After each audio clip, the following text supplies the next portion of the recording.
What's up and welcome to another Mograph Mocast. I'm Dave. And I'm Matt. Joining us today, 2019 X Particles Challenge winner, Mr. Jesper Säther. Did I say that right? Guys. I said it wrong. I'm sorry. It's close enough. Yeah. And Mograph is a supplement to our site, Mograph.com, which is a motion graphics tutorial site with tutorials, plugins, podcasts, and other Mograph stuff. And on the show, we talk about everything ranging from motion graphics to Cinema 4D, After Effects, plugins, render engines, doing business, doing taxes, being a contractor, or working for the man. You can email us, info@mograph.com. Let us know what you think about the show. Questions, comments, concerns, queries, grievances, and production ideas. Ooh. What do you want to hear? What do you want to Who hear? do you want to hear? Who do you want to Let hear us know. from? Who do you want to hear? Yeah. Let us know. Let us know. Info@mograph.com. Give us some ideas of what you'd like to hear more about. We've got some interesting people lined up for the next few weeks, and we're always adding more. So let us know, because we're running out right now. Yeah. We got some people scheduled. We follow for a lot of around great Seagraph, artists but on Instagram and, all the other social networks and stuff, but we want to know who y'all want to hear from. Send us. And yeah. All right, so let's talk about the week. First of all, big thanks to the panel on last Thursday night, especially Matthias for getting everything together on such short notice. It was just an amazing panel. It was a great conversation. It really needed to be had. If you haven't heard it, I mean, if you listen to the podcast, you probably heard it because I put it into the stream earlier in the week, but please check that out. That's going to be an ongoing thing. We are going to have those. I don't know if it's going to be like a set time or if it's just whenever we can get people together, whenever we can work out people's schedules to do those late night specials and continue the conversation and even incorporate different types of culture, into the mix, and like cultural influences on art, really keep going, in that aspect, and just make people more aware of what's going on.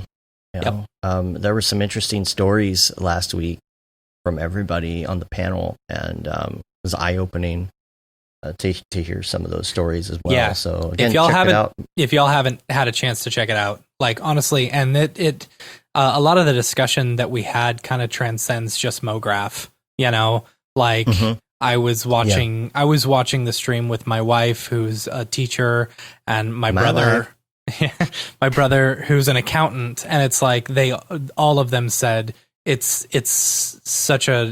was such a wonderful panel and like video to watch. It's very eye-opening. So make sure and check it out. Yeah, I was really happy so many people came to watch live and ask questions. So we got that. Also, I wanted to mention that Bomper Studio. Yeah, I was going to see if you were going to mention this. Yeah, that's cool. Yeah, there's a article on Coffee Run. It was their short on Mograph.com. You can check it out there. And there's I lost my place in my notes. There we go. They're partnering with Maxon to launch a contest for aspiring character animators.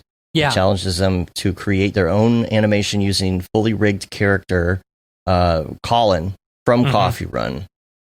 And there's going to be prizes ranging from a full year of Cinema 4D subscription, a top-notch animation workstation from Render Boxes, and virtual internship at the studio with access to all departments. That's cool. So they're going to kick off the competition. That sounds pretty cool.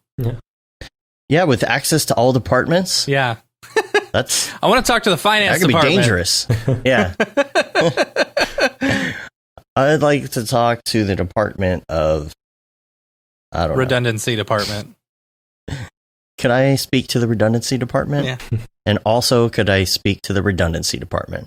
So they're going to kick it off with a competition with a webinar showing off the character itself and an explanation on how it was created, how to utilize the character. So you can check out the webinar, understand all those aspects, and then go make something on your own. So I'm going to put a link in the show notes to the contest. You can check it out, and I'll put a link to the webinar in there as well. And I hope that the webinar has not passed yet. I should probably check that, because that wouldn't be cool. Maybe there's going to be hopefully there'll be a rebroadcast of the webinar. Yeah, the webinar has expired. Apparently it was in between last week and this week, but I'm hoping that they will post a link somewhere where you can check out the webinar. I'm sure they recorded it or something. So I will just post the link to the contest only then. Yay. And that's all I have for that. I also wanted to quickly go to some Rav Talk. What's your flavor? What's your flavor? And talk about Cinema 4D Octane version 2020.1.2. Is that out? That was, yes. Is the C4D version of it out? Yeah. Yes. Oh, sweet. So it was to 2020.1 R7 that was out last week, and now it's 2020.1.2. Cool. Moving fast. Moving fast. They are. Yeah, because even when I heard about .2 the other day, the Cinema 4D version wasn't out yet. And so there it is. What was the .2? Was it just minor fixes, or was it?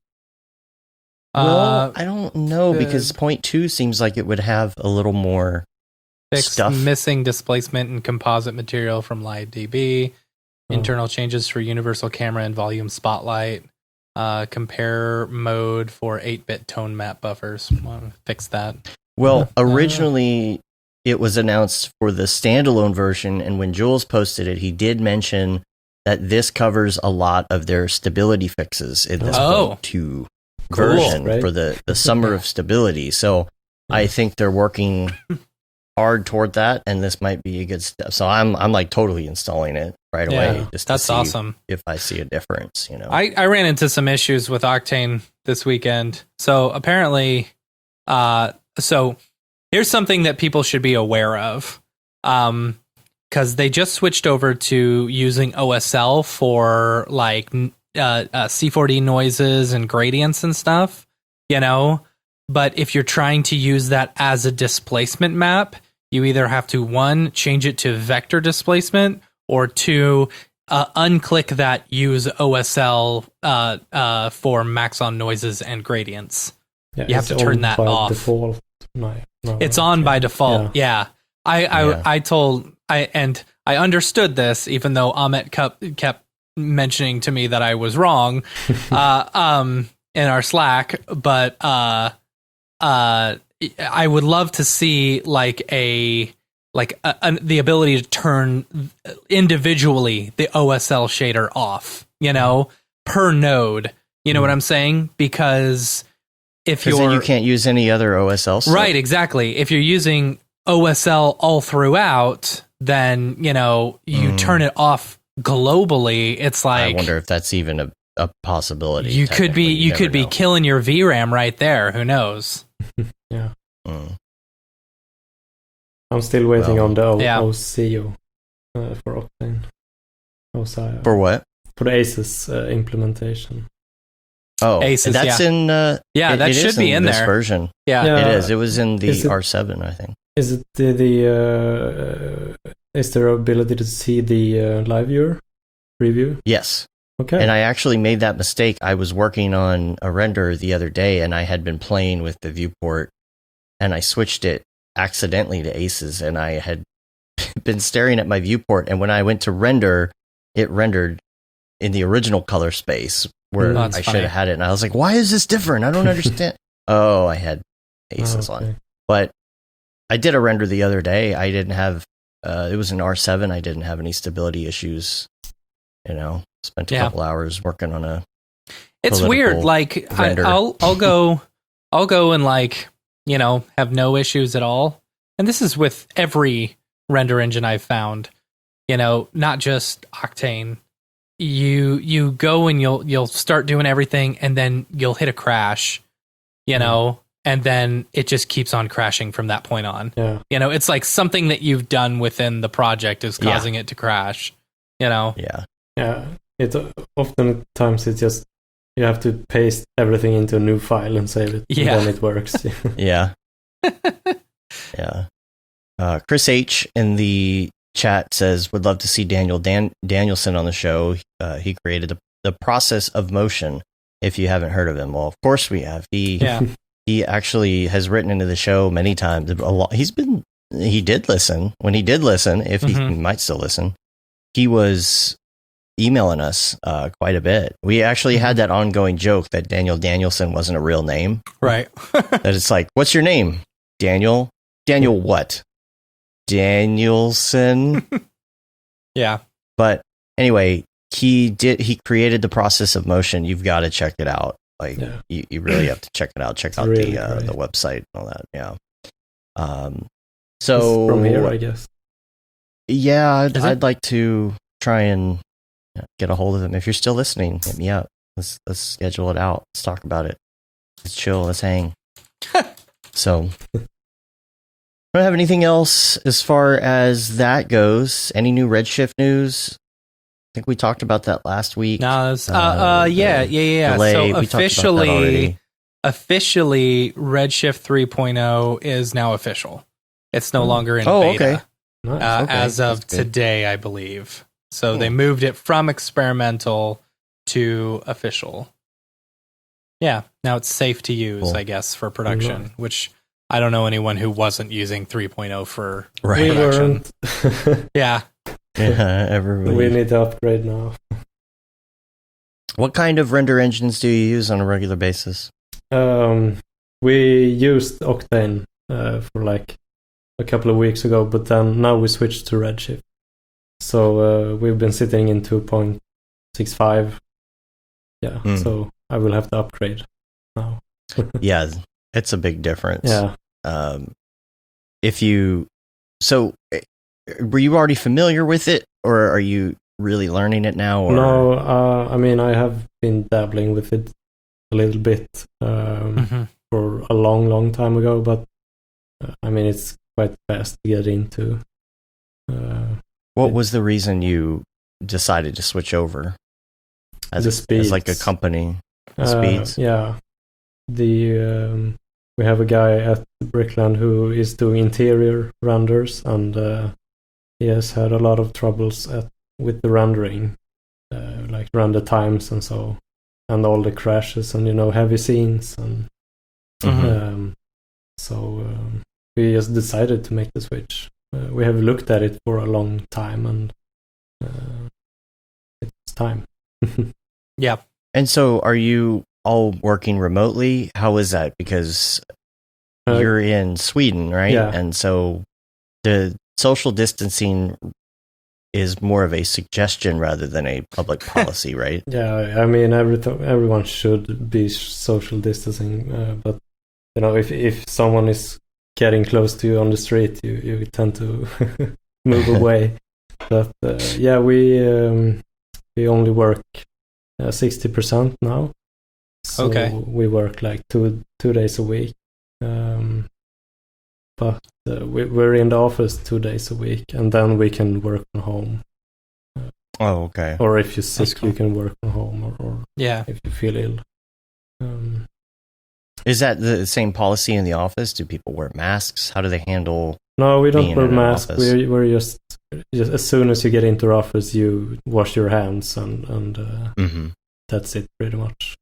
Mm-hmm. Yeah. Gotcha. So how has that affected the workflow for all of you? Are you able to maintain workflow pretty well being at home?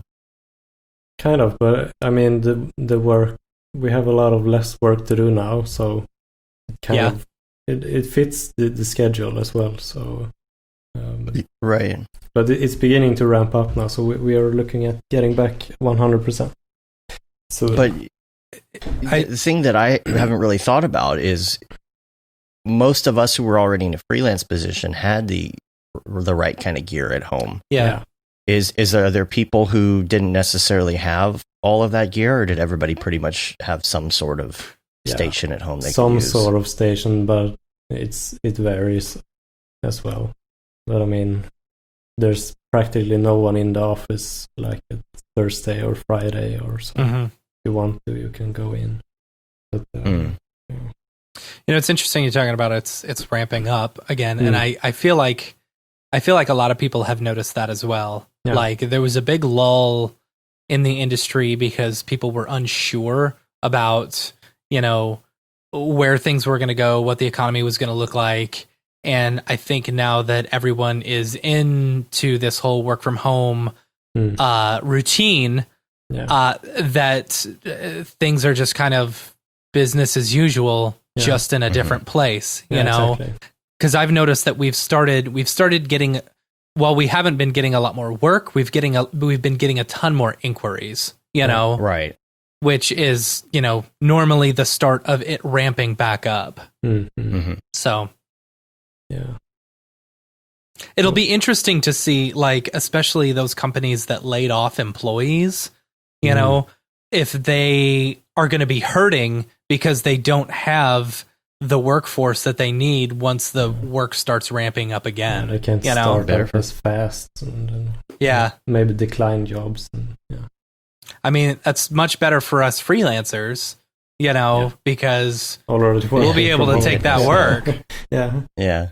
And there's a lot of new opportunities as well when photographers and filmmakers, they can't film anything. Yeah. So companies are starting to look at 3D artists now in a different way.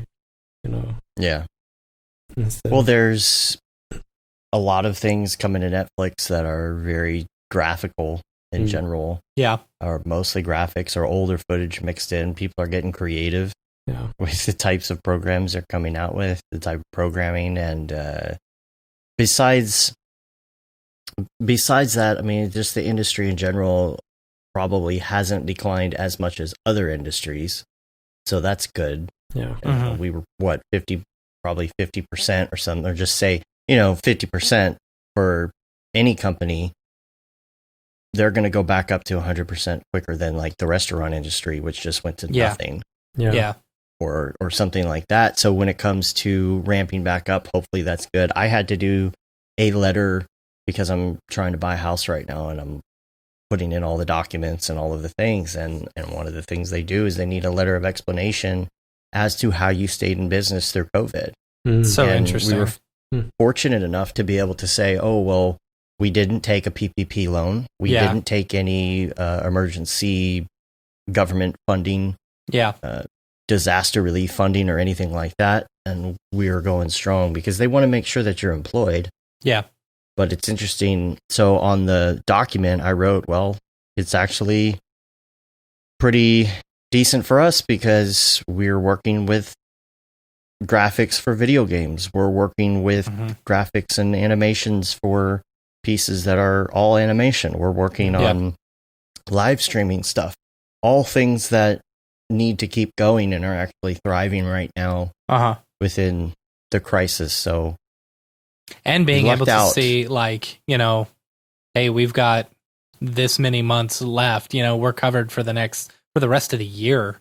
It's such it's a very fortunate extremely position, fortunate. But that's something that people are asking now when you're going to buy a house and all of that. Because if you're somebody who is not freelance, they're making sure that you still have a job up to 2 days before you sign any papers. Yeah, because they're just so worried. And was it you who was telling me that, like, basically now if you've even inquired about like deferring your mortgage payment, they can use that as a refusal on your loan application. Oh.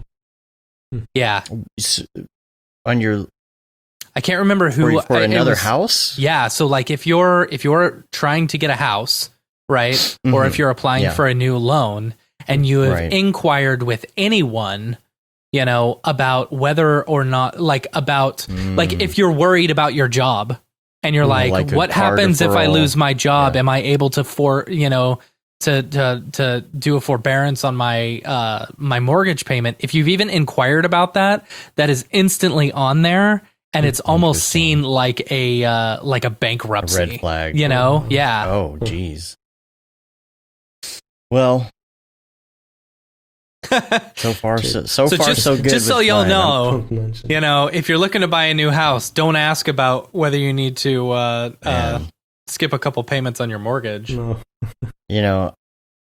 I gotta say, again, feeling pretty lucky there. Yeah. Being able to write all this stuff, and I got okay credit. I've got these letters. I've got money coming in, and I feel like if they deny me, then that's a pretty bad sign, because if everybody else is inquiring, doesn't even have a job, or is having trouble at their job, or is not making any money this year, they're definitely not going to get it. So I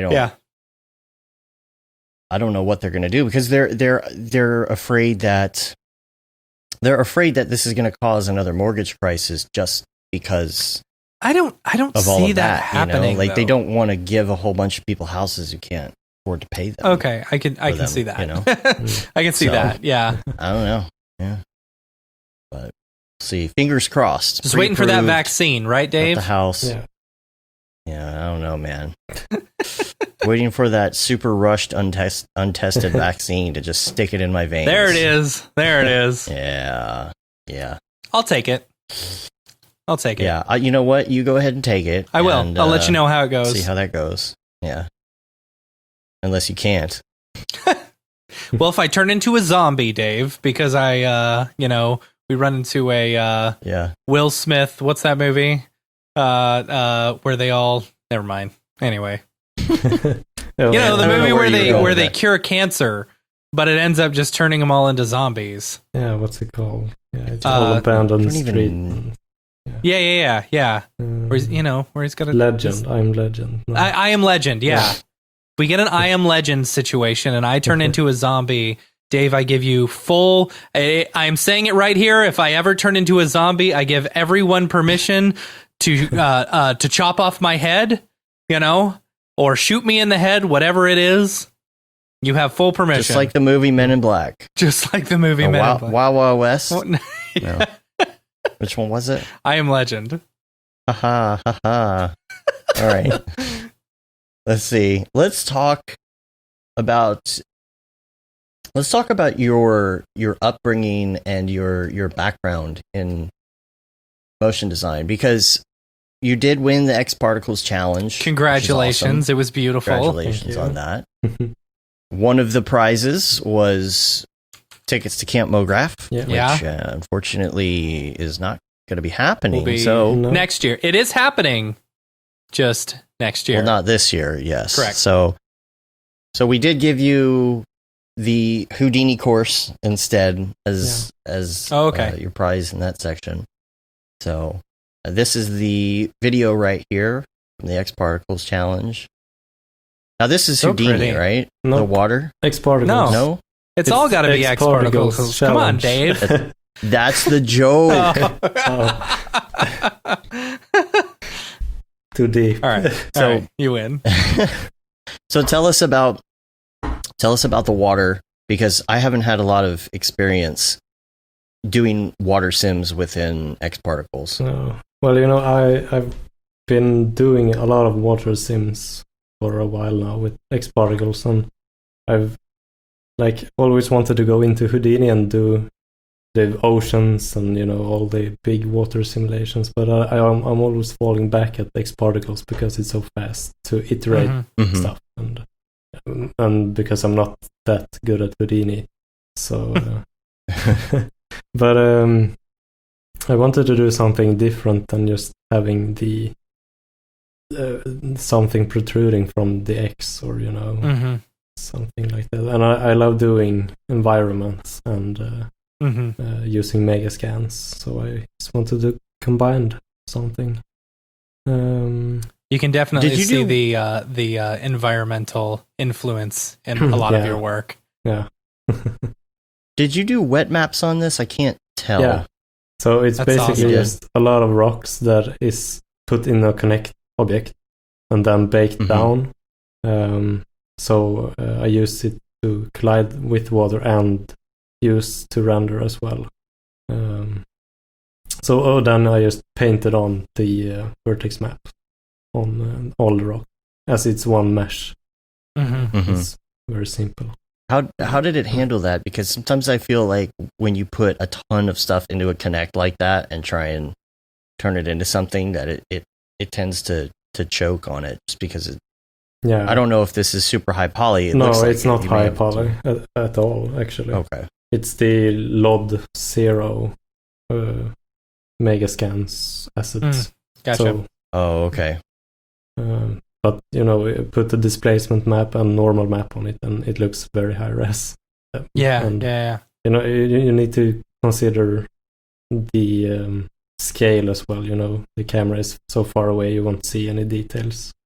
I love the mist coming out from the center. Yeah, that's like Compton. that's yeah. Oh, is it Compton? Yeah. Ah, that's cheating. Bummer. Well, I don't know how else you would. Yeah, you just create smoke, right? Yeah, I was you would going just to create smoke. I love that there's like a slight rainbow with it, or at least it looks like from here. Yeah, it's nothing that I put in, but it's an accident. I was supposed to do, the whole smoke simulation and everything, but I just ran out of time. Yeah. So, or I couldn't be bothered.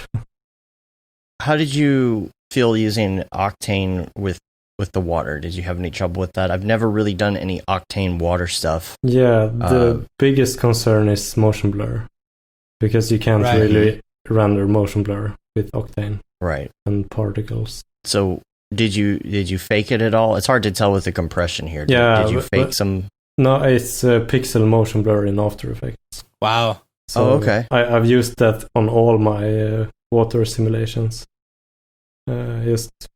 It works great. It's a lot. It's time consuming though. I've found with the pixel motion blur versus using something like RSMB. Yeah, but it still works. So yeah, I haven't used RSMB in a long time now. I used it for like 6 years ago, but I haven't tried it now. I haven't used it as much lately. Yeah, I have used it. It's still, every once in a while you still gotta shake the dust off of it. Yeah.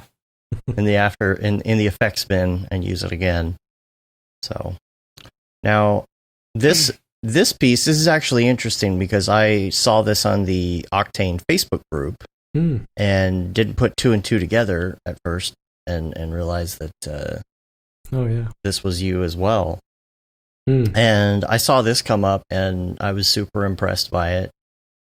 Thank you. I love what you did with this desert scene. Yeah. And this is, what kind of car is that? I can't tell. It's a Mercedes GLC, I think. I bought it at Hum 3D. So and did it come rigged or anything like that? No, as far as I bought it just unshaded and un-UV mapped. Okay. So you had to go through So you did all the process. textures too. Yeah. That's nice. We built a rig at work that is a car rig. You just place the car in the rig and then you put it on a spline. Oh wow.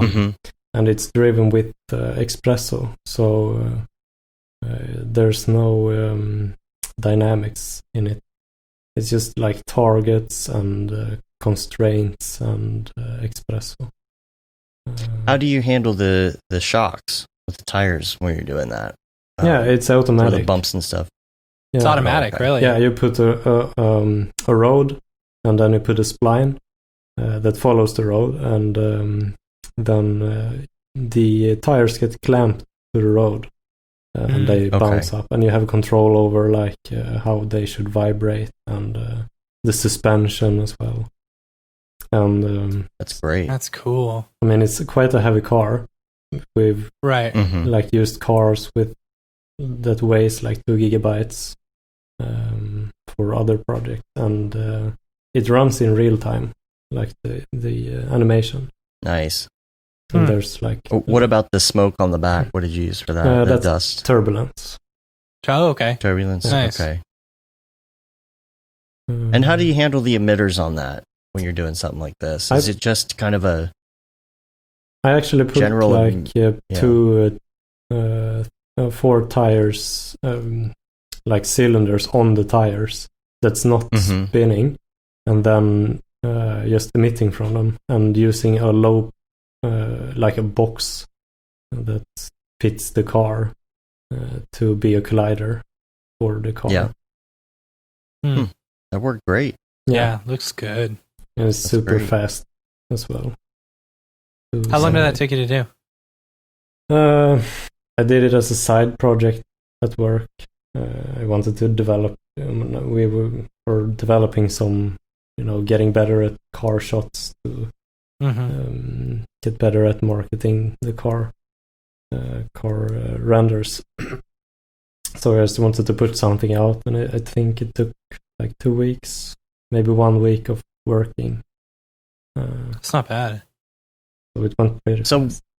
Tell us about your background as far as how you got into this in general. Did you go to school? Yeah, Did you start? After, is it high school? I don't know. High school. It's gymnasium here.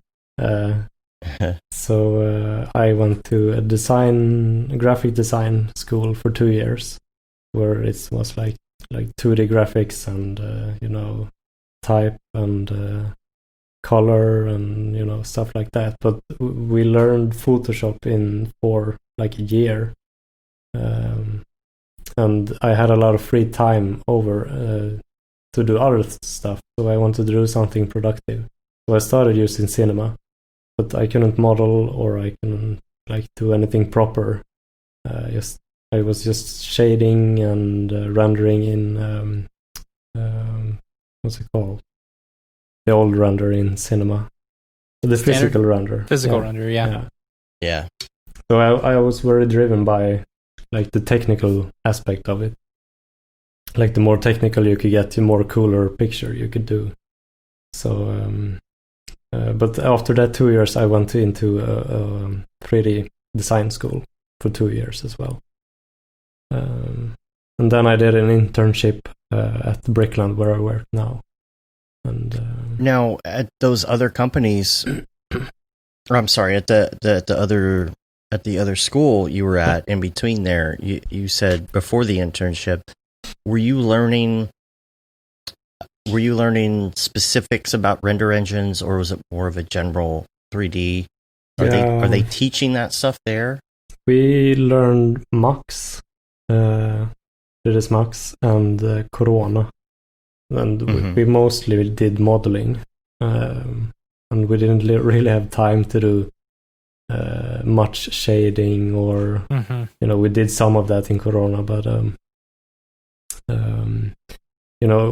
we only did 1 year of studying, and then we went out on the internships for another year with some Maya courses and Unreal for 2 weeks. Oh, okay. But it was you had to really do a lot of work yourself, researching what you like. Do you have any interest in Unreal, with all the? Yeah, it's beginning to get a lot of more interesting now. With Unreal 5, and it feels like it's something you need to be up to date with. So we will probably start looking into that soon. And so, when you were interning at Brickland, were you getting paid, or was it an unpaid internship? It was unpaid, yeah. So how does it usually go there as far as internships? Do people usually get a job after the internship, or yeah, at least one at of the lucky Brickland, ones? yeah, we're a small company. We're only now we are 10 people, and when I started, we were 5 people, including me. Wow. So they wanted to employ the intern that came there. So, but other studios, it differs. Some people just do the intern and doesn't get a job, or it's very dependent on the company. What is the market like where you're at in general? Like, are you working for local companies, European companies, worldwide companies? Mostly it's local companies, like other agencies, and oftentimes we're last in line, like we get employed by another agency who has a job for someone. But we have we do a lot of job for Volvo, like for their internal stuff, and like the Polestar has been a lot of work for the latest year, and Volvo trucks. So it's a lot of in the car industry, but it could differ. It could be anything, like how's the industry in Sweden? Like, are there a lot of studios, and in Gothenburg there's, I don't know how many, but there's quite a few, maybe 10, like pure 3D studios, and then we have like regular agencies studios who do all kind of film and commercial and photography and more broader aspect than just 3D. Are there a lot of freelancers there as well? Yeah, not that many that are like really big, or but they're definitely freelancers. Yeah. Are they? Is it like a big enough industry where you have things like meetups or anything like that, or is it really hard to find other people in your area? In Gothenburg, we have in our building, we are on top of like 6-story building, and at the bottom there's the Pustervik. It's a bar where we have some meetups sometimes with. It's mostly architectural archivists people. Their community is somewhat better than the regular CG community we have here. Like, but we are trying to, get people together, and the schools are sometimes creating what's it called? Events and meetups. We've got a question in the chat as a student looking for an internship in Europe. Please ask your guest what software most of the studios in the industry in Sweden are using. Is it mostly Cinema 4D, or is it for writing? No, I would probably guess it's like Maya or Cinema. Has some studios are using Cinema, but not as much as Maya. We have some game studios as well who make like Need for Speed and Ghost games. It would be interesting to see what the ratio of different softwares are in different countries. Yeah.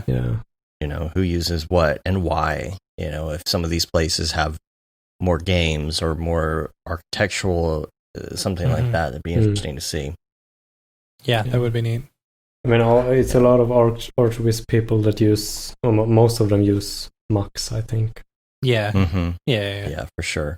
It's interesting that in college you were using 3ds Max and Corona. Like, I mean, it's a great combination. Corona's an excellent ArcViz render engine, but I it's interesting that like a college would opt for a different render engine than the standard one that comes with it. You know what I'm saying? Yeah, we used it for like the first couple of weeks maybe, and we used Corona just to make fast, get a fast result, and then we jumped into V-Ray.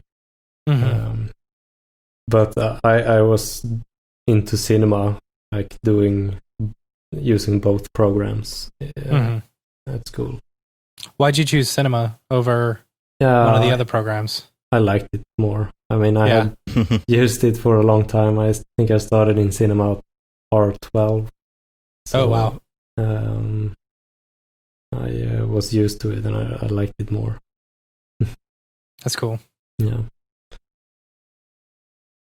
Did you notice that my drink is green? I did. So it's you funny. can see I have an invisible drink. That's funny. Space drink. This is what is in the refrigerator in Wonder Woman's invisible jet. And you pull it out, and there it is. Ding, ding. It's funny. There we go. So, do you have any plans moving forward to do anything more? Personal projects, things like that. Do you have anything in the works? Do you have anything you do for fun? Do you do?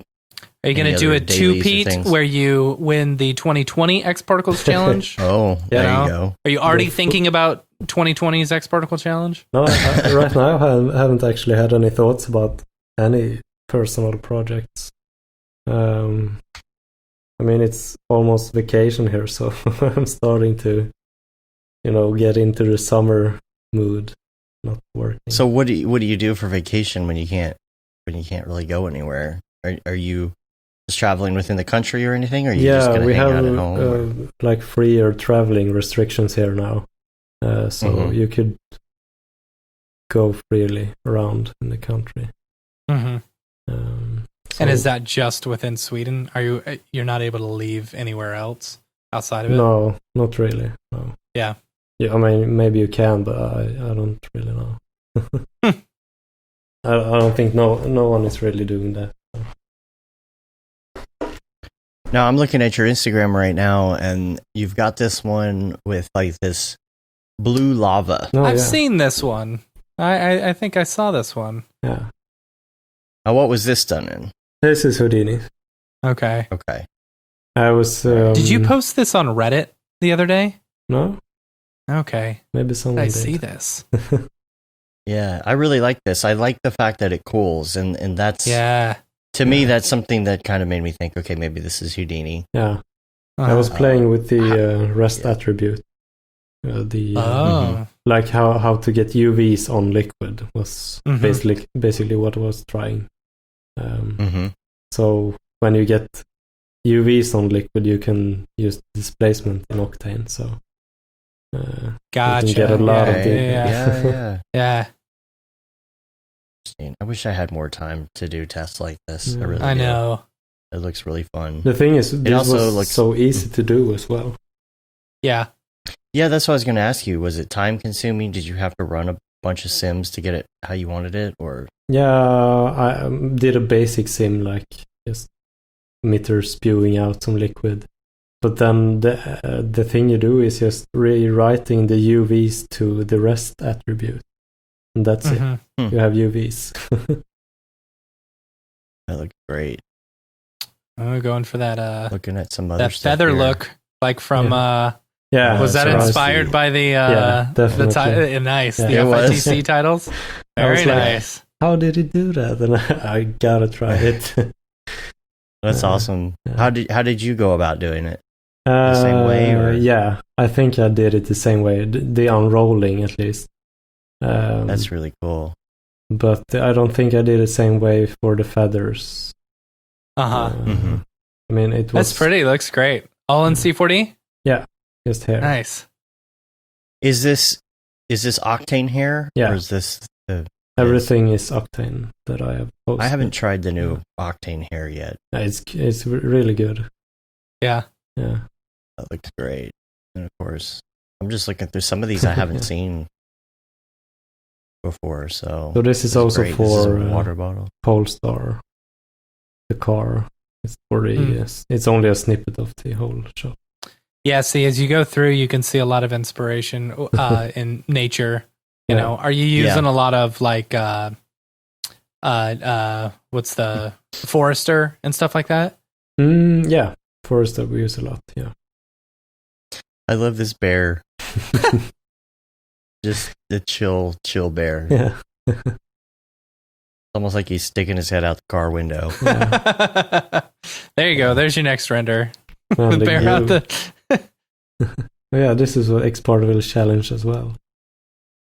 This skeleton, spooky skeleton. Yeah. This is old. You have to give him an update. You're giving him up. You always have to give an update to a spooky skeleton. Yeah. There you go.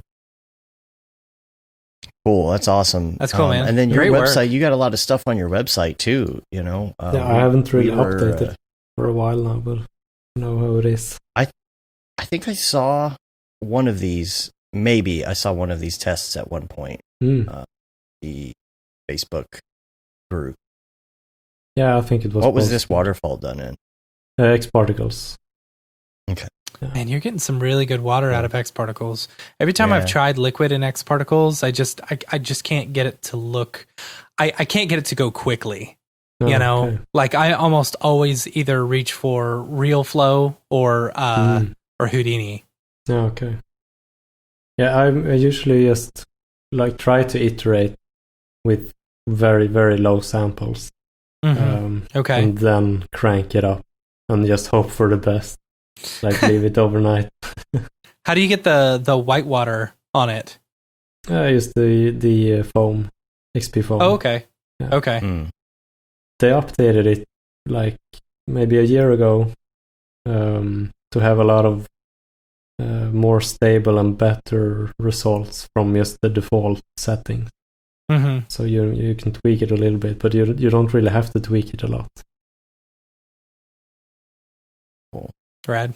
So I wanted to hit a topic about being at home and about working from home and about work-life balance in a world where it's just all work and life mixed together all the time because of the way the world is right now. There's let me ask this real quick. With Sweden being open, are any of the bars or anything open? Yeah, are they like everything is open. So everything's just open. It's basically like normal. Did they? And they're not limiting the amount of people that are allowed in. They are doing that limit of 50 people at once. Okay. Yeah. All right. And that's still a lot of people for one place. Yeah, it's a lot of people, and you know they are supposed to have like 1.5 meters between the tables, and you know some bars just have closed down one table, and you know it's every other table that you can sit in. That's the way they're doing it here too. Yeah. Or at least in Texas. But there's not a lot of places to go, and the thing is that Texas is now taking its spot as one of the highest states with hospitalizations and spikes and all of that kind of stuff. And so we're still distancing by choice just because it's like, all right, well, I'm going to let everybody else go out there and see what happens. Dave's distancing by choice. I'm not worried about it. Well, I've got pre-existing conditions. Yeah, but I've just seen all these reports. There's this woman who got it twice, and she was posting about it. She got it twice in 12 weeks. Yeah, but she could have an autoimmune disease. You don't know. You know. Well, yeah, but she doesn't know it's about. Tough. You don't. That's the thing. You just don't know what it's going to do to you, and no. So I'm still not going out to the bars. I'm not going out to play pool or anything, and I'm here. So recreation has to be at home. Yeah. You know, you've got to do this separation, and sometimes it's hard to do that separation. Here's the thing. I realized the other day, like us not traveling, us not going to all these meetups and stuff. I'm going insane. You know, I am a social person. I am a social butterfly. You know, when I get out and I enjoy talking to people, I'm schmoozy, Matt. That's what I do. You know. And it's like being cooped up at home, that makes it so hard every day to just like, you know, do the same routine over and over and over again. Every day's the same. Every day's the same. Yeah. For 3 months straight, every day's the same.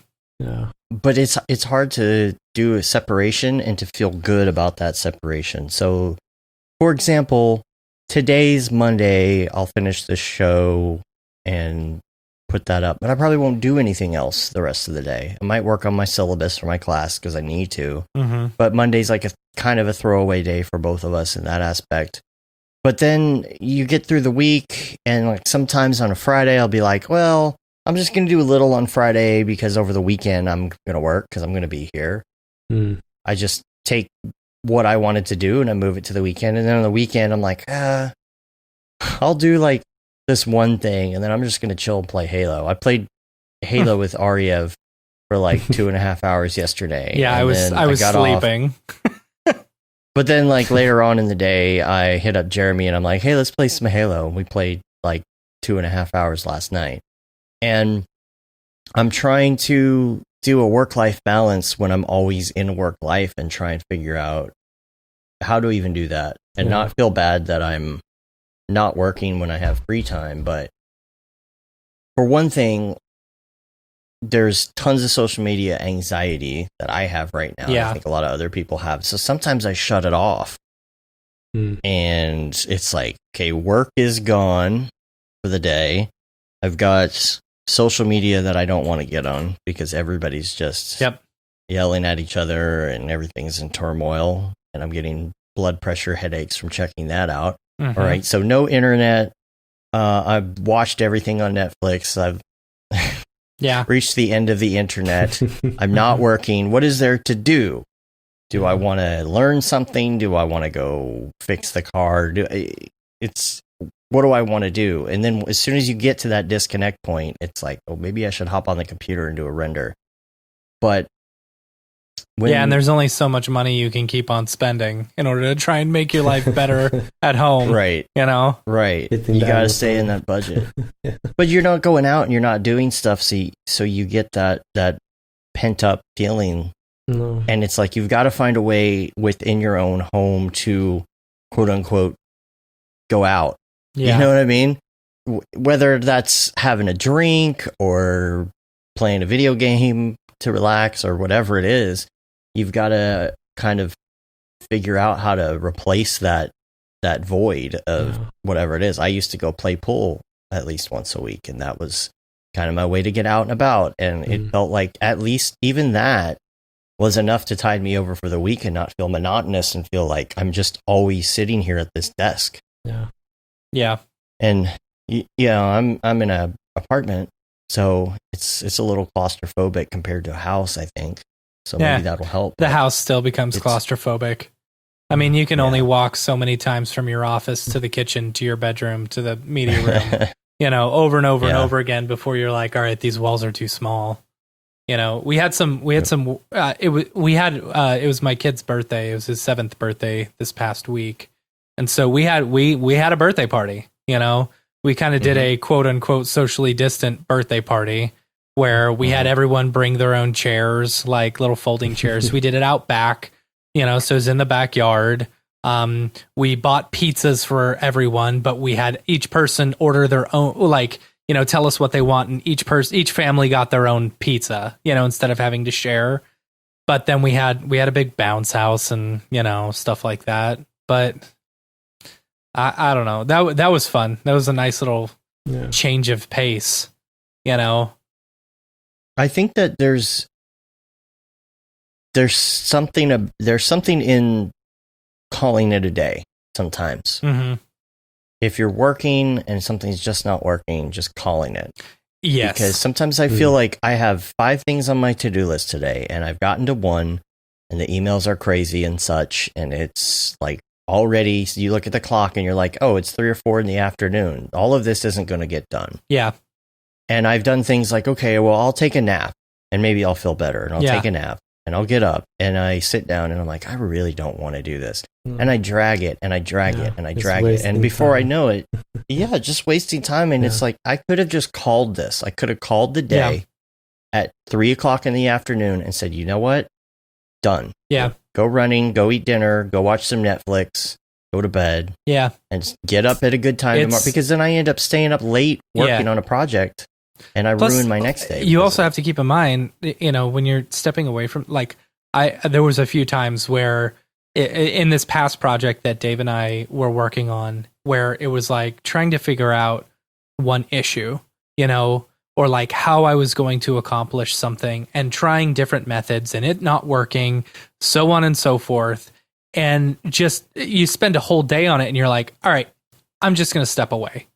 I'm going to step away for a while and I'm going to let my mind work on it in the back, my subconscious work on it, And so you go about your day trying to ignore it as much as possible. And then you kind of come back to it and you're like, well, what if I did it this way? And you come up with a better plan for things, that if you had just kept on going at it, you wouldn't have been able to solve it so quickly. Yeah, I find it really hard not like being able to go to the gym, or just you feel so trapped. Yeah. We ordered and the real sucky part is, so we bought my kid wanted a basketball hoop, for his birthday. So we bought a basketball hoop, but the supply is so low right now that it's going to be July before it gets here. And so we also bought a rowing machine so that we could, exercise in the house. It says it's going to be here, but UPS has given me no indication that it's going to be here today. It just said it's expected to ship, And so I went to like one of our sports and outdoors place this past week to see if I could find a basketball hoop, and there's not even bikes. You can't even find bikes anywhere. Bikes. Yeah. I saw somebody post a shot just yesterday on Facebook of the bike aisle. They were trying to go get a bike. It's just impossible. There's nothing. However, I don't know if that applies. Like, if you find a good bike store with like bikes, not like the Walmart special. Yeah, you could. But you're going to be paying. You're going to be paying a premium for that. Do you a premium because of the situation, or just because it's a better bike? Because it's a better bike. If you're if you're not a biker and you're just looking for a crappy bike that you can just go drive, ride around the neighborhood in, you don't want to spend $1,000 on a bike when you can buy one for $100. Yeah. I'm gonna run to the restroom real quick. Y'all keep chatting. I'm sorry. Yeah. I'm actually trying to buy a bike now as well, but it's hard. Like finding the crappy one. I mean, all the stuff that like in the quarantine or whatever is people are using. Bikes. You've got a lot of cameras for video chat. You can't get those. There's all these random things. Yeah, everything that you can't find. Yeah. But again, in general, just come back around to the whole calling it thing. I think it's good to be able to do that, and it's good to not feel bad about calling it either. No. If you just can't get something done, just to not feel bad about yourself and call it a day, and just know that you're actually helping yourself by finishing and just stopping what you're doing, or else you're just going to make yourself miserable. Yeah, and that can be really tough sometimes as well, just letting go of the maybe if I sit a little bit longer I can make it work, or but it's always better to just let it go and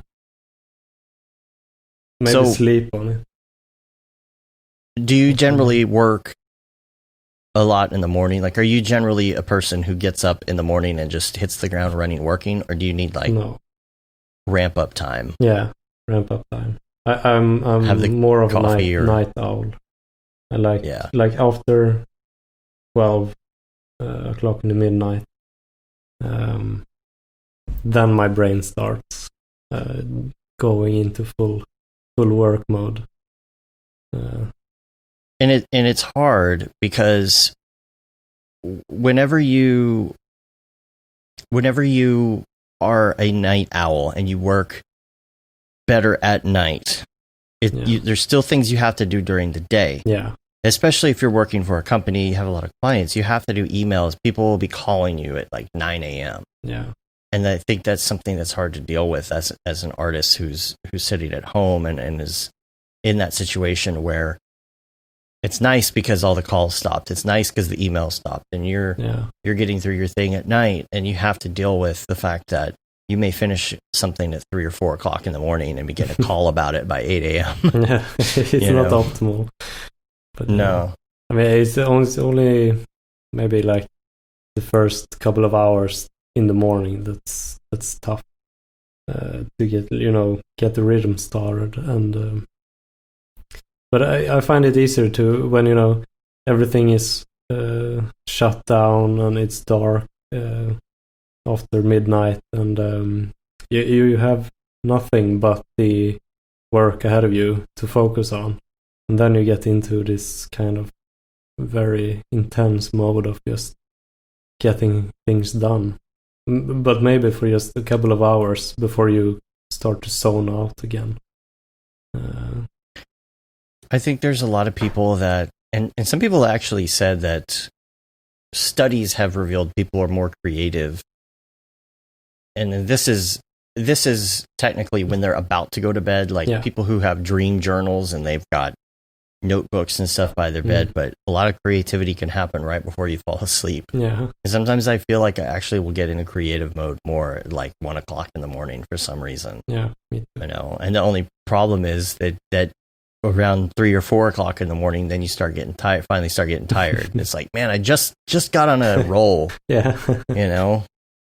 Yeah, it's as night owls, it's just something we have to deal with. Yeah. But as far as social media, are you big in social media? Are you feeling the anxieties of what's going on in the world? You know, or do you not even get on Facebook? No, I'm not Facebook. I'm not on Facebook. Like maybe once a day, shortly, just checking the Octane forum. But I scroll through Instagram, but rather quickly. Just, you know, I'm not really checking it a lot. It's something that feels like it's the politics are bleeding through into every channel, and it's just like it's when you have art as an outlet. Sometimes it's kind of hard to go to your art and then I just want to look at art on the internet, and then there's like more politics, and it's hard to. Now it's like there's no way to go look at art and detach almost without seeing something political or social media anxiety.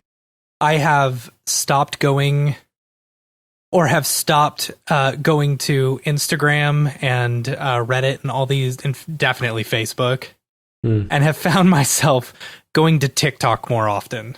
Because of how ridiculously stupid TikTok can be sometimes. Because it's like, I'm just looking to smile and laugh and get away from it. And TikTok is so incredibly dumb and stupid sometimes. Like Vine. Right. That it's like, all right, I find myself, I'll be there for hours. You know, just swiping up. Yeah. There's this one of this girl who makes sound effects. Like she'll like play with something, you know, and find its sound and then make the same sound effect herself, you know, and it's so stupid, but it's funny. I don't know. It's one of those things where you just sometimes need an outlet that's pure entertainment. Yeah. And it doesn't mean that politics isn't important. It doesn't mean that things going on in the world aren't important, but sometimes you just have to switch it off. Yeah. For your own mental health. Yeah. You have to. What was it that Mashby was calling it? That it's called this morning on the Monday meeting. It's like, gosh. It's like tragedy, depression or something like that. It's it rhymes. Yeah. It rhymes.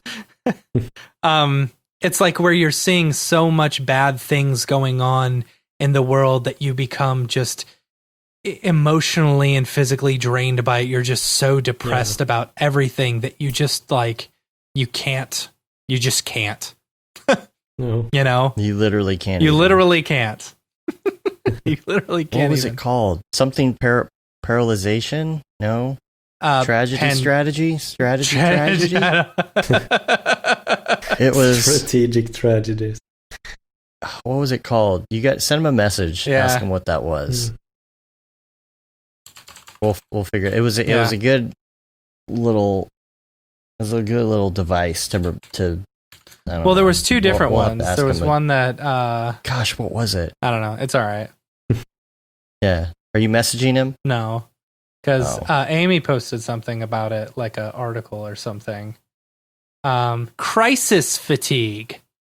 That's what it is. It's crisis fatigue. But that's not what he was talking about. No, he mentioned that, but then there was another one. Yeah. It's like there's so much. I'll hit him up. There's so much crisis going on right now. You know, first you have the coronavirus, and then all the protesting and stuff like that, and it's like, yes, we are 100% behind the Black Lives Matter movement, but like seeing all the effed up cops out there doing such shitty things to everyone. It's like it's beating us down, you know? They actually did that on a couple of channels.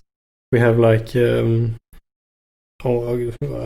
governed channels, like, and on all the reports and news and sort of they started to send happy news instead, because people were just so sick of hearing of everything so tragic and bad in the world. The question, like, you start to wonder though, like, you know, okay, cool, I want to get away from the bad news, I want to read only the happy stuff, but it's like, then it's like, but wait, am I ignoring it, you know? Like, am I bad because I'm trying to ignore this for my own sanity for a minute, you know? So I try and make it a point to get back in there and get heated and angry again, so that I don't forget why I'm supposed to be heated and angry in the first place. You know what I'm saying? Analysis paralysis. Paralysis. Because everybody is posting these things. We all know what's going on. We don't need to know more. It's not like every time you see one article about something, it's something different. You're seeing a variation of the article, because each one of those is an analysis of what's going on, and then so you've got analysis paralysis, because you're literally like looking at all the analysis on what's going on, like times or the Associated Press will put something out, and then 8 other news stations will pick up the exact same story, just changed around. So you're seeing, 800 times this bad thing is happening, this bad thing is happening. And while you've read basically what it is, it's everyone else's opinion on it. One question here. Amen says 2020 is a glance of what we have in my motherland for the last 40 years. Where is that, by the by? And then Will asked a question as well. This is render related. Jumping back to this. Yeah. What do you think of rendering with Octane versus Redshift in Houdini? Has Octane become more viable? I'm glad you brought this up, because Iran is where he's from. Iran, okay. Yeah. Octane has become more viable. I've been hearing a lot of really great things about Octane and Houdini. Yeah.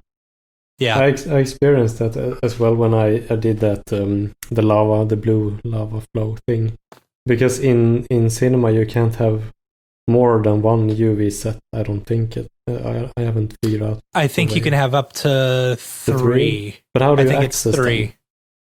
What? Like, how do you access them in the same material? Because I no idea. I don't know how to either. But in Houdini, you have a node for it, so you choose the UVs, and you can use 3 different UVs in the same texture.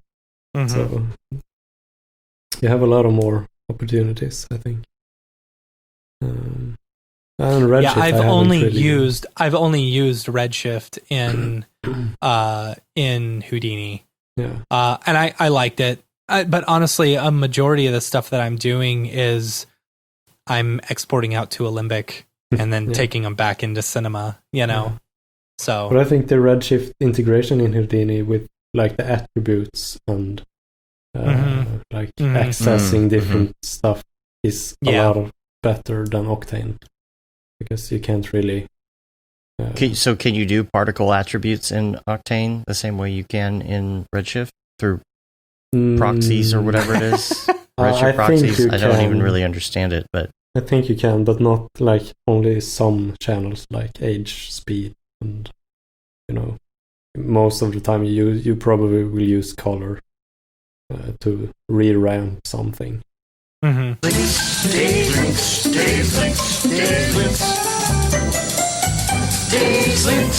right, well, I've got some links here that I wanted to talk about. This is one that I had on the agenda from last week to talk about, and this was some of the samples that we were seeing from Ryan Talbot's. Oh yeah, he just finished Instagram it, didn't he? and his stories. Yeah, so he just finished this. So he's got a ton of different versions up. He's got some different shots. He's got some like, those double photos. You know those photos that are like double photos on those guitars that are like double guitars on Instagram. But he's got his short out now. You can check that out. He will be speaking on the 18th. On the 18th, that is this week. Yeah, this Thursday. Actually. My anniversary. Happy anniversary to my beautiful wife, who I love very much. 11 years. So Thursday. Maxon's live stream is going to be Thursday, so make sure you check that out. Get a little breakdown of this. His whole short is up, and you can check that out online. I'll put a link to that show notes. I wish it was longer. I feel like what? What? Nothing. What? I was totally Michael Scotting that just now. Were you? So I'll just leave it at that. Oh, yeah. Okay. Anyway, no, I honestly, I wish the short was longer. I wish the short was longer. You got your. Here's Dundee. my Dundee Award, available at Target. Collect all 8. So should I put it up here? I feel like the it's beautiful. Don't get me wrong, but like I want to see more. You know, I want to see more of the story. Well, it does say there's a part. That's part 1 at the end, so I'm assuming there's part 2 coming, right? I guess. I would hope. The story of the drone, the magical drone. Yeah. I don't know. The other thing I wanted to talk about was Barton's tattoo. Oh, yeah, dude. Dude. This is Mograph news right here. This is Mograph news. Yeah. He got an entire sleeve. Yeah. I don't even want to know how much that thing costs. I went and hung out with them I went and hung out with the folks over at ABC the other day. It was cool. Did he tell you about the process? It was like it took him 2 days. He said he did the first the upper part. Well, because it's only the front part right now. He's going to get the back part. And it's only black and white. Well, yeah, but I mean, so he said he did the upper part the first day, and the second day he did the lower part. And he said the lower part, the second day, it hurt so bad because the top part was trying to heal, and they just go on with the second part, and it's like he said he was just like playing music here, clenching the chair the whole time during that second part. Man. It looks really good in person. And he said he's always wanted to, and he's followed a ton of tattoo artists for a while, and he said his kids keep on saying that they wanted to get tattoos, and he's like, I'm not gonna let y'all get tattoos before me. Yeah. It was really funny, man. And he put his logo on his arm. That's bold. Yeah, That's bold, right? Man. Yeah, it's funny. Yeah, it's like it's and what happens if you change your logo? Yeah, it's not going to.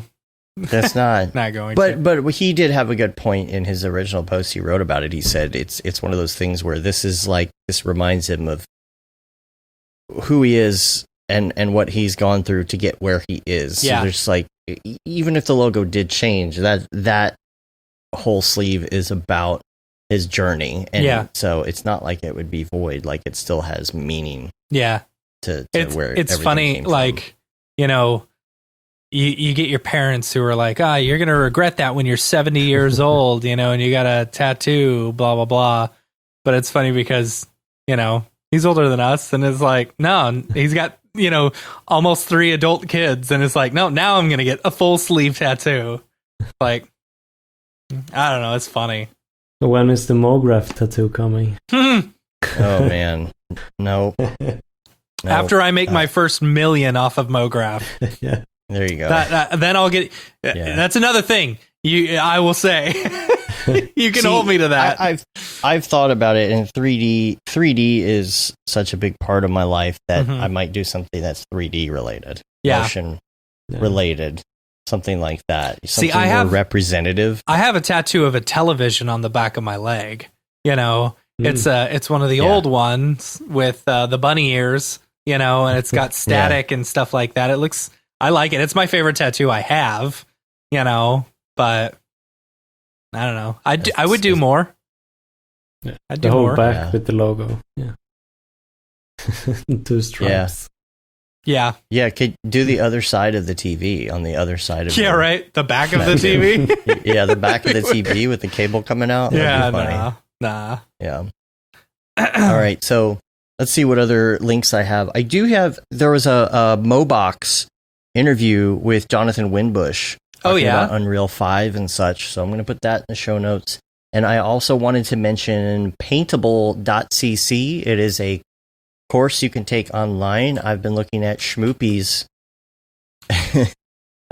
paintings that she's been putting up. Schmoopy is David Aryev's wife. She's been posting these paintings that you're basically trying to do what they do and go step by step like a tutorial. That's cool. Is this in Procreate? You can get your painting to theirs. You could do this in either Photoshop or Procreate, and they give you some brushes for Photoshop and for Procreate. And I'm looking at it, and it's making me want to take this because I want to know more about digital painting. And I don't have, like, I pick up the pencil and I mess around in Procreate a lot, but a lot of times I don't have anything to do. I follow a bunch of Procreate artists on Instagram. There's a couple that show their how their step by step how they do it, and it's cool. And I can recreate those just fine, But it's like you got to start. I gotta be. I don't know how to be creative. The techniques are the hardest for me. I hate starting with just a blank page. It's too hard. Yeah. I need some tough. reference. There's a couple of really good TikTok artists who do that stuff as well. I'm all about the TikTok now, yo. TikTok live. Sorry. Maybe a TikTok site too. Right. I'm gonna start doing some TikTok tutorials, tutorials for Mograph, just quick 1-minute TikTok tutorials. 3D tutorials on TikTok. Yeah. Simon asks, what do you think of softwares like AE? Do you think it's dead yet? No. Sorry, I didn't mean for that to sound so rude. No, I don't think AE. Unfortunately, no is what you meant. Yeah, right? yeah. I don't think After Effects is gonna die. We only use After Effects at work, actually. Yeah, yeah. And if the price of Nuke were to come down significantly, then you may get a lot of people moving over. And if Cavalry or Calgary? Calvary is the place where Jesus died. Yeah. Cavalry. Once that comes out officially, and not just in beta, and more and more tutorial people are making tutorials for it, then I think it's going to get bigger. Something's going to have to be the massive After Effects killer for that to happen. Yeah, the thing that After Effects has going for it is that it is, it's got the shape layers and stuff, and it's also got, compositing stuff. Because right now, Cavalry is only like Mography illustrative, like shape layer type stuff. I haven't played with it yet. Then you've got stuff like Fusion, or Nuke that are really good at compositing. But when it comes to like the Mography shape layer stuff, it's not that great, So it's like After Effects is kind of a all-in-one resource that you can use really well, but it's just so behind. But we all have to use it, I don't know. That's why it's a staple, and like EJ said, when we talk about After Effects all the time, it's the truck stop bathroom. You've got to get in and get out as fast as you can. Yeah. And I don't think the type of work that we're doing, we're not spending a lot of time in After Effects. Yeah. Simon says 100% AE versatility. Also has the plugins community. That's a huge thing. Like, I mean, AE scripts, is they make their entire livelihood off of After Effects, you know. Yeah. And here's Red what Giant it's as take. well. Red Giant, they're not a standalone app, you know, yet. Right. Wink, Yet, wink. right? I hope. But Come that's on. the thing. That's exactly what I was going to say. Until Yeah. someone like Red Giant or Video Copilot or someone Yeah. that has these big plugins, like these massive plugins that already have nodes in them and like all these separate layers and its own interface, until one of those hits so big that that's all anyone's using, and they can be like, you know what, we're just going to go standalone. Yeah. I don't think it's going to change. Yeah. I really don't. Like SuperComp would be awesome as a standalone app. Yeah. And I've told all of them SuperComp would be awesome as a standalone app. You know, and then if you mix in some of the C4D Mograph tools and stuff into something like that in order to create like shape layer animation type stuff, it's like, dude, that's your next After Effects competitor, you know? Yeah. So True dat. True dat. True dat. Any more? Oh, I wanted to talk about this and just put a link and just for people to check this out. Somebody released a commercial Hackintosh. Oh, really? What? Yes. That's interesting. And it's like, how are you not being sued out of existence? Yeah. What's the link? The link is this is a Mac Rumors link, so let me open it up and see. Is there a name? Because you remember Star, whatever it was, came out and did these Hackintoshes initially, and I think they got sued out of existence. I don't know. A new company called Open Core Computer. That's the name of it. It's opencore.computer.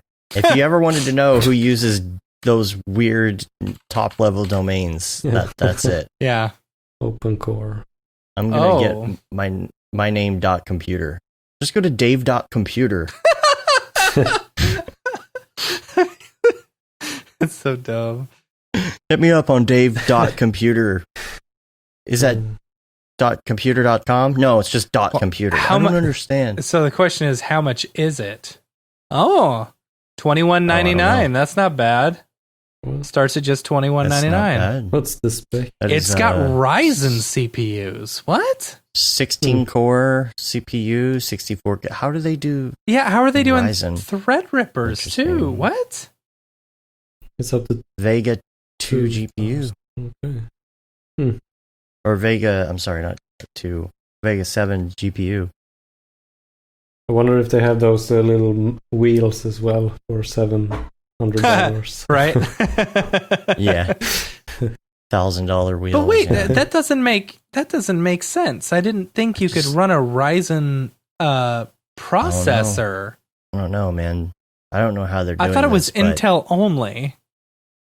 The thing is, if they're showing the performance specs on this, and they're pretty high, especially in single core, it beats the late 2019 Mac Pro and single core.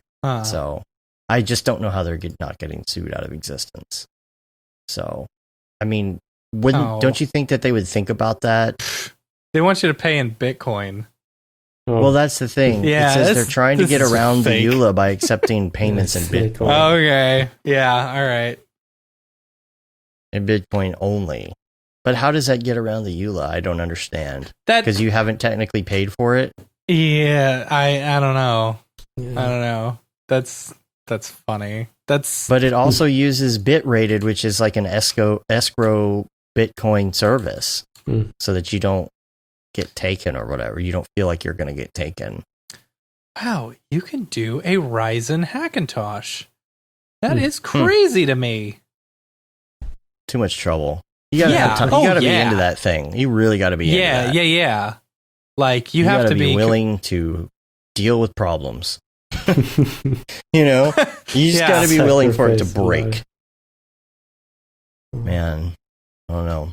And then last thing on my list. Oh, we gotta talk about Yawn's new video. Oh yeah. I haven't seen the full thing. Man. It looks weird. I mean it's first of all, it's incredibly intricate. to the point where it's just like, how did all of this get done? Yeah. I know he spent an incredible amount of time on it. He had people Did he do working it just on it with him. I was going to say, did he do the No. whole thing himself? But I do know, I was talking to David about it yesterday while we were playing Halo.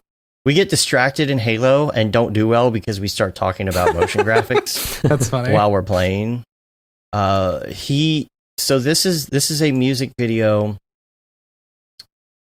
and I don't know how exactly to describe the premise. You're gonna have to check it out. Won't leave it up for too long. I don't know if I'm gonna get flagged for doing any of this, but that's how it goes. But there are these characters. Oh my gosh, it just looks so good, and the intricacy of these scenes is just outstanding. And he's put this incredible team together to pull this off in such a short amount of time. And just all the texturing and details in all of these rooms and these different scenes. It's just the premise is pretty funny. It's like this guy who buys a plastic doll. Yeah. And yeah. Like a real doll. Like a real doll, kind of.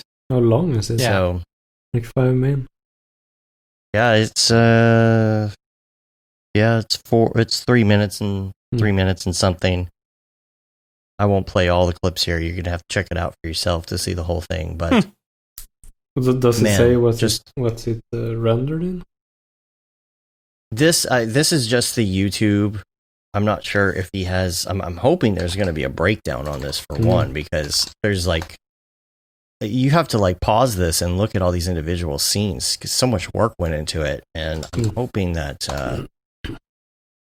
there'll be some more information on that. I would love to. Should have him on the show talking about it. Absolutely. I've been asking him to be on the show for a while. He's just super busy, understandably. But yeah, I would love to find out more about this. It looks like there's some information on his Instagram, and most of it is actually just people, information on the people who worked on it and whatnot. He says,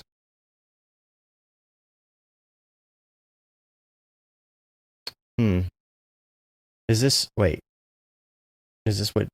Jan is saying? No, this has given me the long-awaited opportunity to start Zen Frames Studio and establish an all-star team consisting of friends and colleagues. A real dream come true. Oh, okay. So he's going toward he started his own studio? Oh. Wow. Yeah. Awesome. Okay. All right. Cool. I'm gonna send him something. Be like, dude, come on the show. He's still never been on the show. Yeah. Been asking for a while. I really have a million questions about this video, so see if we can get them on. So that is it for my links. Let's move on to our section of the show called Mograph Recommends, where we're going to ask you all the questions. Number one, we're going to start out by asking you what your favorite movie is. And all of these questions, keep in mind, you can answer about what your most recent favorite movie is, or all time. It's up to you. I mean, all time is super hard. But I've been a big fan of the typical Lord of the Rings, It's more like poetry now when you watch it. But a recent one was the Once Upon in Hollywood. What was it called? Okay. Yeah. I haven't seen that. That one. Yeah. I mean, all the scenes and the lighting and colors, it was so good. Yeah. I'm going to have to watch that one. And then what about your favorite music? What kind of music you listen to? All good music. No, I don't really have any genres that I like a lot of music, but it depends on the occasion. Are the trends in Sweden, are they the same as some of the worldwide trends in popular music? Yeah, probably pop and or rap and that sort of stuff. But if you're sitting a hardcore working session, maybe some hard style flies on, and maybe I listen to John Mayer a lot. just because I like to play his songs. Yeah. On the electric guitar and so. But yeah, generally just anything that sounds good. Since you listen to me, I listen to music like I think from a different perspective, like how it's built and all the layers and deeper into it. Just to break it down. I like to understand how things work. So Totally.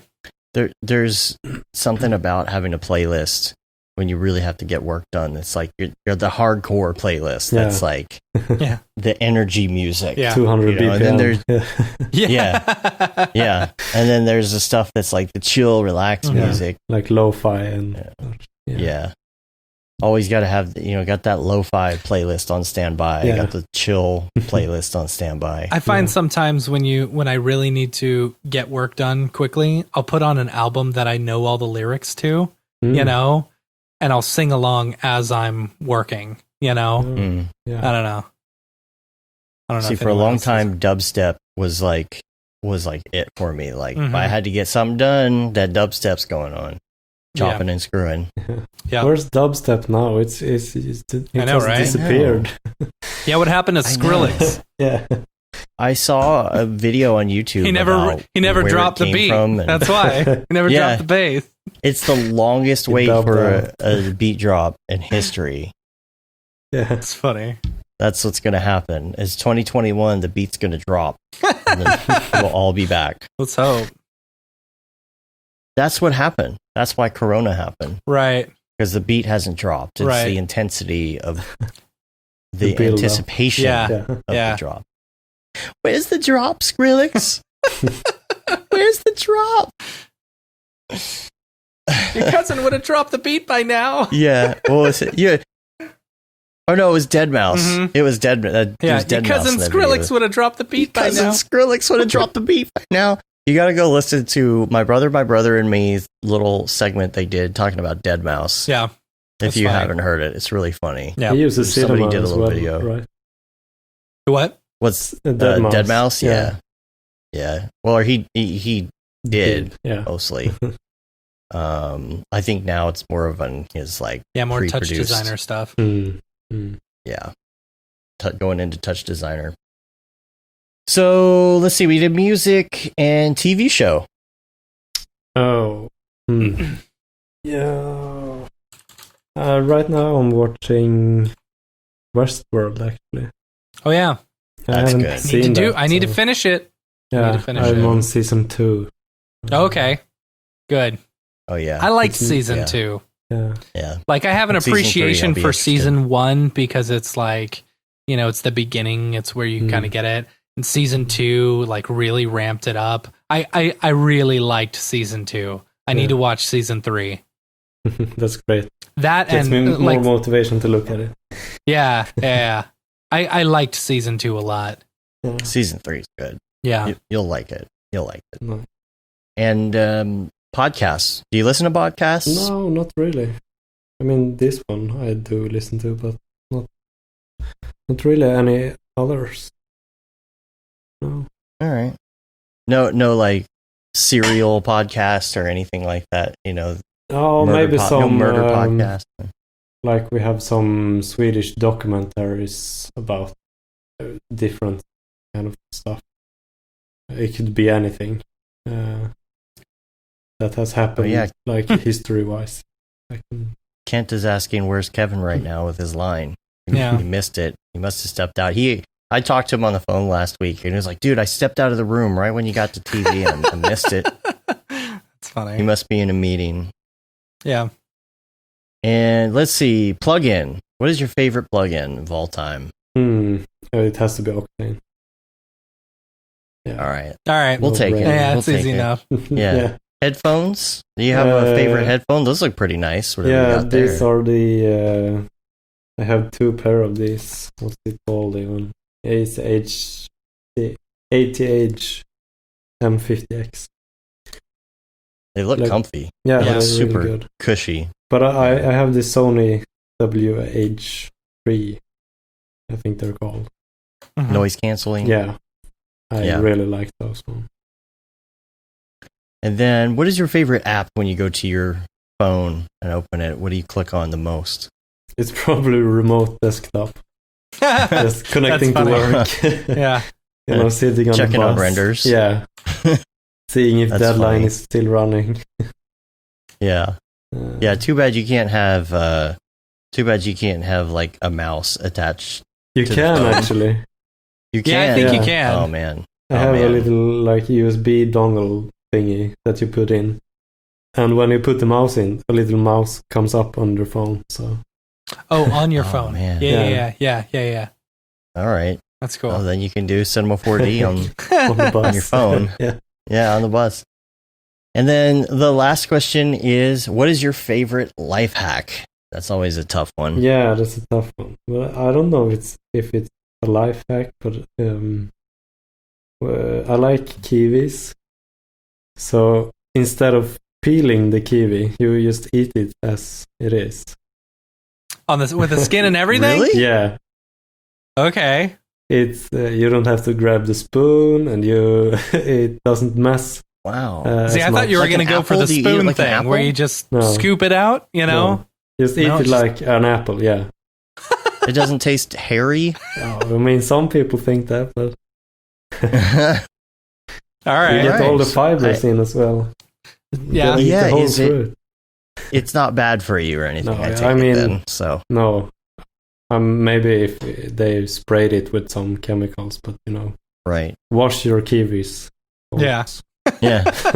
It's good advice. Yeah. Wash your kiwis. Wash your kiwis. Cool. Well, that covers it. It. We really appreciate you being on today. Jesper, thanks a lot. It's been fun. Thank you for having me. If people want to find you online, where can they find you? What are your handles and things like that on different social platforms? Jesper Säther at Instagram, where I mostly am. I mean, there's the website jespersäther.se as well. But Instagram for the most part. And Simon in the chat says eating Cheetos with chopsticks. I have done that. I've done that. It's awesome. Like your hands. You don't get to lick your fingers. Yeah, but that's gross. Well, why would you want to? That's the best part. Nah. Oh, all right. Cool. We're gonna get out of here. You can rate us on iTunes. You can leave a review on your podcatcher of choice. That helps get our ratings up. You can also subscribe. And yeah, we haven't done a review thing in a while. We got to see if the shirts are going strong with Amazon merch again, and then we'll do another comment contest. We just don't do that part anymore. Yeah. So it's okay. Hit us up. It's fine. It's okay. It's but fine. At least give us a rating. That helps. That helps. And subscribe to our newsletter.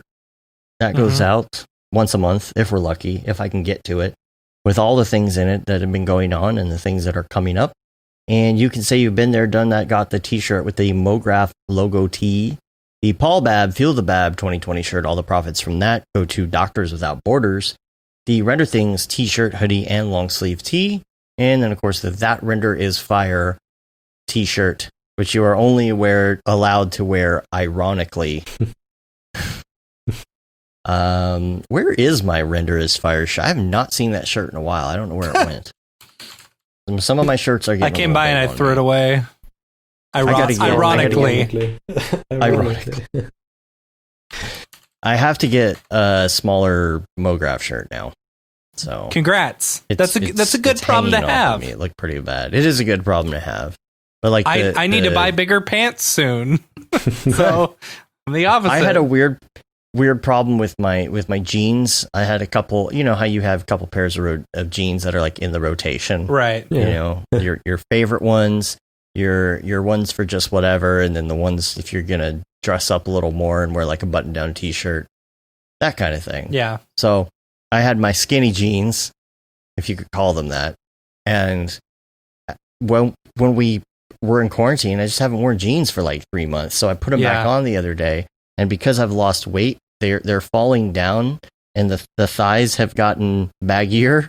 but the calves have gotten like super tight. It's really terrible looking. And I have like these tight calves on the bottom just because of the running. You know, this is very not proportionate, I guess. That's funny. So, yeah, I'm going to change. I got to get a whole new Mograph wardrobe now. So we'll see how that goes. Up to toe. So, and again, we're on Facebook, Twitter, Instagram, YouTube, Mograph.com. Make sure you subscribe to our YouTube channel. Check out the videos on there. We've got more stuff rolling out and classes and things coming out as well on the site. We got a lot of things on the website now that we've kind of rearranged, and it's still going through some growing pains, but check out some of the articles and stuff on there. There's a new article about Swarovski. Yeah. And the process on that, including the interview. If you haven't seen that, the Mograph special, that has not been on the podcast stream. Yeah. So make sure you check that out. Maybe eventually, maybe we'll use that as an evergreen when we want to take a week off sometime. Yeah. Because we never take a week off. We just for Christmas. Yep. Yep. And even that, we end up doing that Christmas episode. Yeah, we do. So. Yeah, but we do it a week ahead. Yeah. So that about wraps it up. Again, thanks again for joining us. Yeah, we love seeing artwork coming from different studios and different people all over the world. Not just here in the U.S. So we appreciate you coming on and working with the time difference and all that kind of stuff too. Yeah. So it's what, like 9 there now? Yeah, it's 9 o'clock. Cool. All right. Well, we're gonna take off, and I'm gonna take a nap. Yeah, I am too. Matt is too. Right. Yeah. Might as well. Until next time, I'm Dave. And I'm Matt. I'm Jesper. Have a good one. Later, yo. Bye.